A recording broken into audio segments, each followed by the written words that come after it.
militantes, lutadores.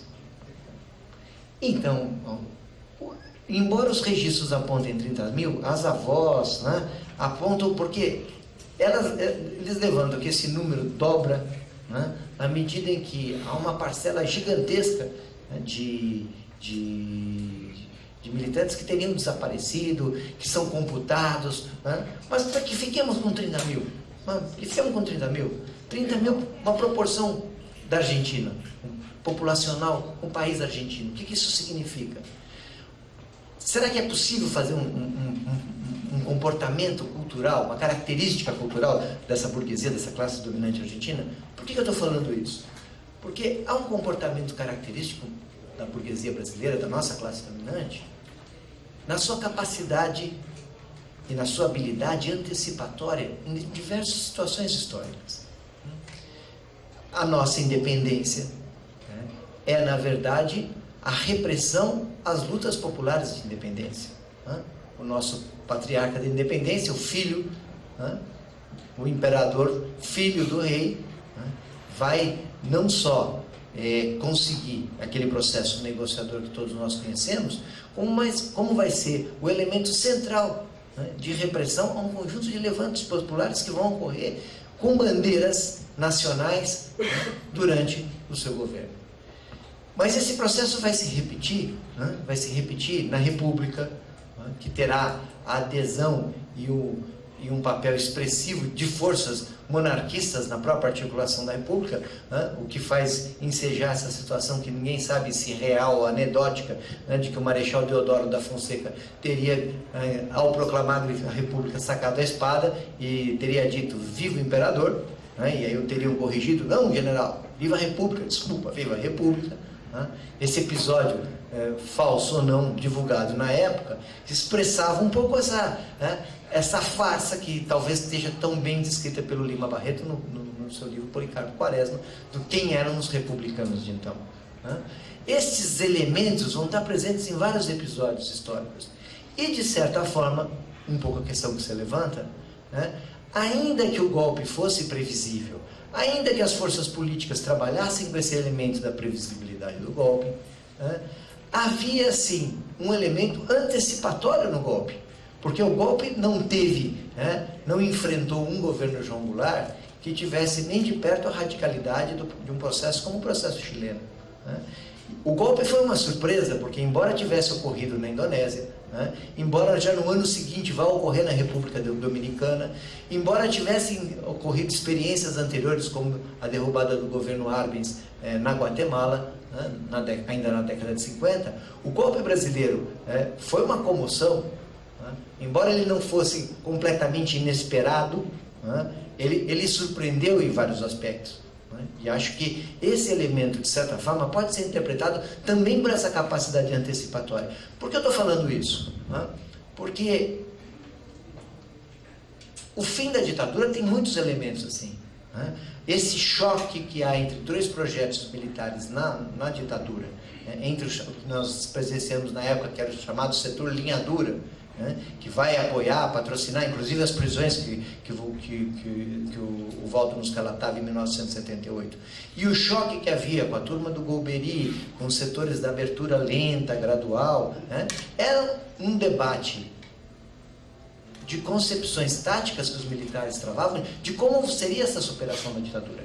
E naquele processo houve a predominância de um projeto, e esse projeto trabalhou por isso. A grande luta política, talvez a primeira grande luta política da nossa geração, era a anistia. Né? Saímos em pichação, saímos em campanha, anistia ampla, geral e restrita. E essa bandeira da anistia, como conquista popular, e foi efetivamente uma conquista popular, né, teve essa habilidade da ditadura em incorporar, já na lei da anistia, a sua autoanistia.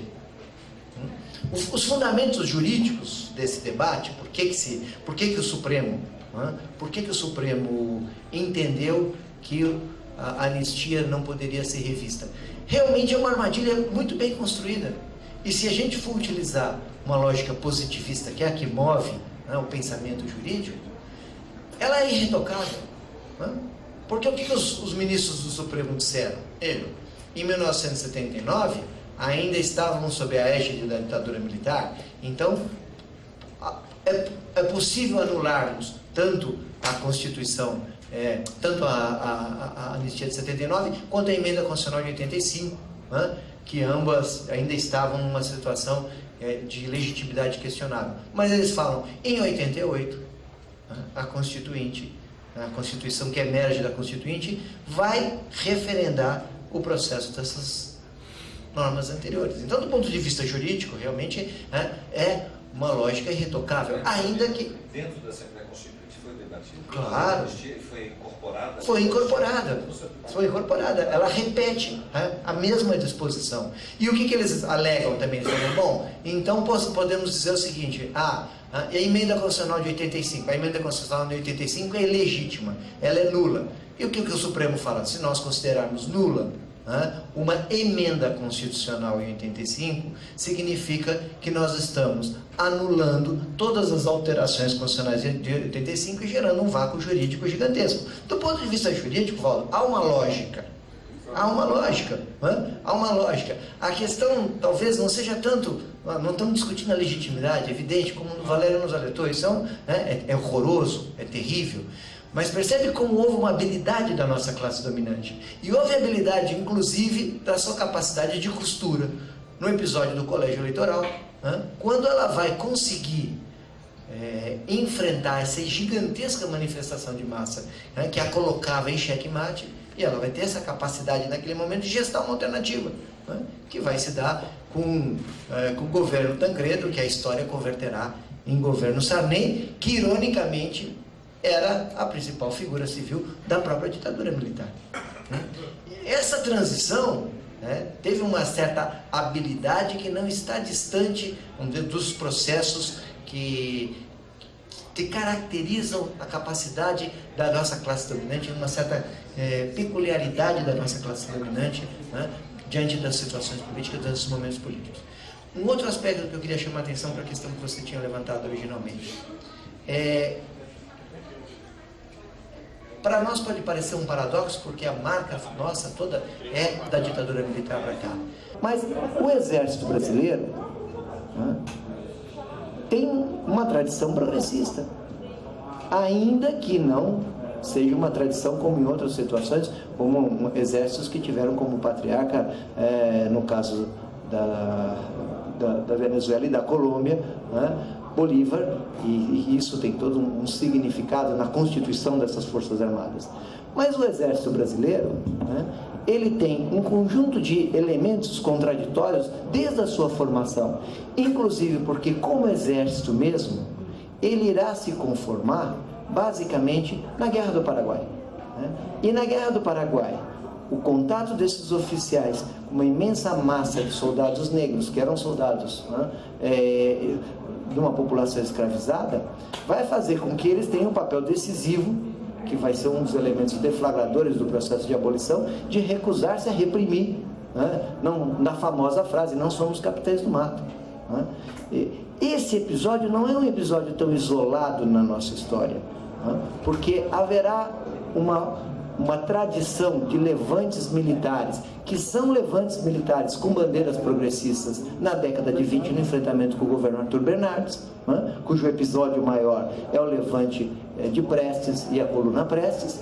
Haverá uma participação militar no processo de 1930, e em 1935, o levante de 1935 é fundamentalmente um levante militar com a participação de vários quartéis que representavam células comunistas que atuavam com muita força nos meios militares. E muitos quadros comunistas tinham origem militar.